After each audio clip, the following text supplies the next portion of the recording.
Tidak lulusnya 75 pegawai KPK dalam tahap tes wawasan kebangsaan menimbulkan pro dan kontra. Pertanyaan dalam TWK pun kini menjadi persoalan tersendiri.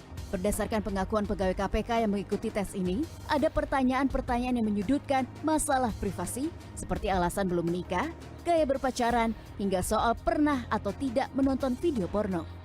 Pegawai-pegawai KPK juga telah membuktikan kemampuan mereka mengungkap kasus-kasus korupsi besar yang merugikan negara dan rakyat Indonesia, seperti korupsi KTP elektronik hingga korupsi bantuan sosial.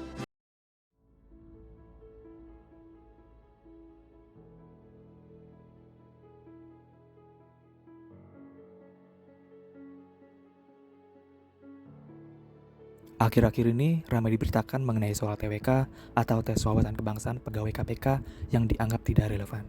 TWK merupakan salah satu syarat yang harus dipenuhi untuk menjadi seorang ASN. TWK sendiri berisi tentang pertanyaan-pertanyaan seputar kebangsaan sebagai parameter sejauh mana seseorang mencintai tanah air. Namun, terdapat kejanggalan dalam wawancara terkait wawasan kebangsaan, ranah pribadi, idealisme beragama, sampai pertanyaan yang kurang relevan pun masuk dalam pertanyaan wawasan kebangsaan. Mendengar namanya, tes wawasan kebangsaan seakan menjadi bagian dari kuatnya komitmen seseorang terhadap kesetiaan dan kecintaannya terhadap tanah air. Namun sangat disayangkan, pertanyaan aneh dan nyeleneh muncul hingga menimbulkan reaksi publik. Seorang pegawai KPK yang ikut tes tersebut menyampaikan beberapa pertanyaan yang ia dapatkan, mulai dari bersedia melepas jilbab jika diminta oleh negara, mengapa belum menikah di usianya, apakah masih mempunyai hasrat, dan berbagai pertanyaan lainnya. Cukup mencengangkan pertanyaan tersebut muncul dari pembuat soal atau wawancara yang notabene merupakan ASN yang telah mengenyam pendidikan bela negara.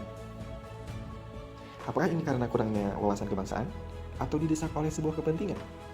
Apapun motif dibalik pertanyaan itu, secara lahir kita dapat menyaksikan potret pilu kurangnya wawasan kebangsaan. Menarik untuk dianalisis. Ketika pertanyaan seperti itu tidak tersaring, maka kita bisa menilai seberapa kompeten pewawancara dan pembuat soal dalam memahami wawasan kebangsaan itu sendiri. Terdengar kasar jika kita katakan buruk, tetapi kenyataannya mampu kita lihat bersama.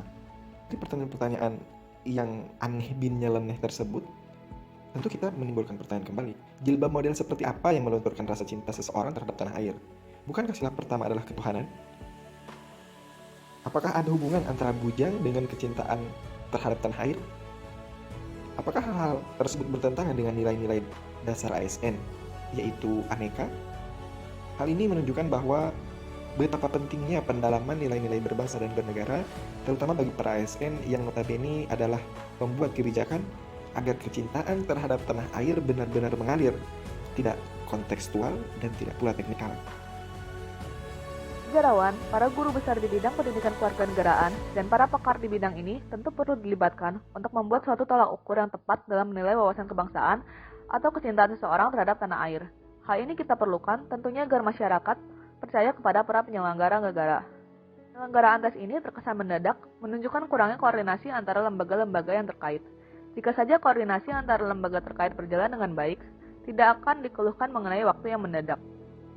Di dalam sebuah latsar, beberapa lembaga terlibat dan berkoordinasi untuk menentukan suatu indikator pencapaian yang jelas, sehingga materi begitu substantif. Seharusnya demikian pula yang dilakukan untuk hal ini, koordinasi harus dilakukan dengan baik untuk meyakinkan publik bahwa semua yang dilakukan oleh penyelenggara negara adalah demi bangsa dan negara.